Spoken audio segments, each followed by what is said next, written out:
नमस्कार। आज हम एक बहुत ही दिलचस्प टेक्नोलॉजी के बारे में बात करने वाले हैं। वो टेक्नोलॉजी जो हमें अंतरिक्ष से पृथ्वी पर हमारी लोकेशन बताती है, और इसमें भारत का अपना जबरदस्त सिस्टम क्या भूमिका निभाता है। चलिए एक सवाल से शुरुआत करते हैं जो हमारी रोजमर्रा की जिंदगी का हिस्सा बन गया है। कभी सोचा है कि नेविगेशन ऐप्स को हमारी एकदम सही लोकेशन कैसे पता चल जाती है? ये कोई जादू तो है नहीं। तो चलिए इसके पीछे की साइंस को समझते हैं। तो इसका जवाब है सैटेलाइट नेविगेशन सिस्टम। आप इसे आसमान में एक तरह की कॉस्मिक एड्रेस बुक समझ सकते हैं जो लगातार धरती पर सिग्नल भेजती रहती हैं। अब नाविक के मामले में ये सैटेलाइट्स पृथ्वी के ऊपर 2 खास ऑर्बिट्स में हैं। 3 सैटेलाइट्स जियो स्टेशनरी ऑर्बिट में और 5 जियो सिंक्रोनस ऑर्बिट में। अब जियो स्टेशनरी वाले जो हैं वो पृथ्वी के साथ साथ ही घूमते हैं, इसलिए हमें आसमान में एक ही जगह पर दिखते हैं, और जियो सिंक्रोनस वाले पृथ्वी का चक्कर लगाते रहते हैं। तो इनका सबसे ज़रूरी काम क्या है? बहुत सिंपल है, लेकिन बहुत ज़रूरी।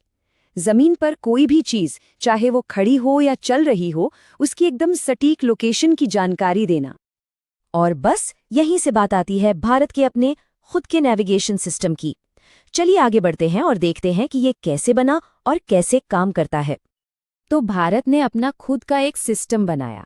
शुरू में इसका नाम था IRNSS, यानी Indian regional navigation satellite system, या कहें भारतीय क्षेत्रीय नौवहन उपग्रह प्रणाली।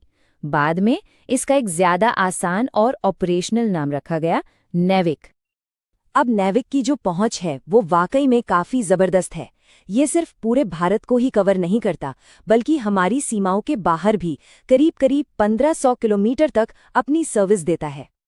और इतनी बड़ी कवरेज का फायदा ये है कि ये बहुत सारी ज़रूरी चीज़ों में काम आता है, जैसे कि ज़मीन का सर्वे करने में, समंदर और हमारी सीमाओं पर नज़र रखने में, किसी आपदा के समय मदद पहुंचाने में, और एकदम सटीक लोकेशन की जानकारी देने जैसे कई कामों में ये मददगार है। लेकिन नेविक की एक और ख़ास बात है, ये सिर्फ एक तरह की सर्विस नहीं देता, बल्कि इसके 2 अलग-अलग चेहरे हैं जो अलग-अलग ज़रूरतों को पूरा करते हैं। तो पहली है स्टैंडर्ड पोजीशनिंग सर्विस, यानी SPS। ये हम सबके लिए है, आम नागरिकों के लिए, कमर्शियल इस्तेमाल के लिए, जैसे हमारे मोबाइल में जो GPS चलता है या गाड़ियों और ट्रकों में जो ट्रैकिंग सिस्टम लगा होता है, वो सब इसी से चलता है।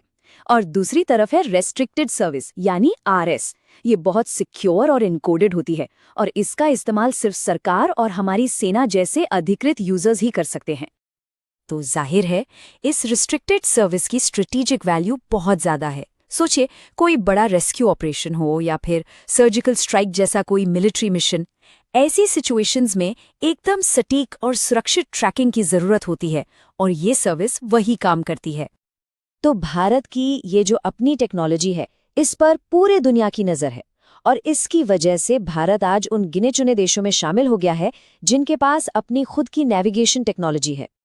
और देखिए इसकी ग्लोबल पहचान का सबसे बड़ा सबूत ये है कि इंटरनेशनल मैरिटाइम ऑर्गेनाइजेशन यानी IMO ने भी इसे world wide radio navigation system का हिस्सा माना है। मतलब अब पूरे हिंद महासागर में नेविगेशन के लिए नाविक को ऑफिशियली मंजूरी मिल गई है। तो चलिए अब देखते हैं कि दुनिया के बाकी बड़े सिस्टम्स के सामने नेविक कहाँ खड़ा है। जैसे अमेरिका का GPS है, रूस का ग्लोनास, यूरोप का गैलीलियो और चीन का बेइडू। और एक बहुत ही दिलचस्प बात यह है कि पूरी दुनिया को नेविगेशन सिग्नल देने के लिए मीडियम अर्थ ऑर्बिट में सिर्फ 24 सैटेलाइट्स की ही जरूरत पड़ती है। तो इन सब का निचोड़ क्या है? निचोड़ ये है कि नेविक के बनने से भारत अब अपनी लोकेशन, नेविगेशन और टाइमिंग जैसी जरूरी चीजों के लिए किसी दूसरे देश जैसे अमेरिका के GPS पर निर्भर नहीं है।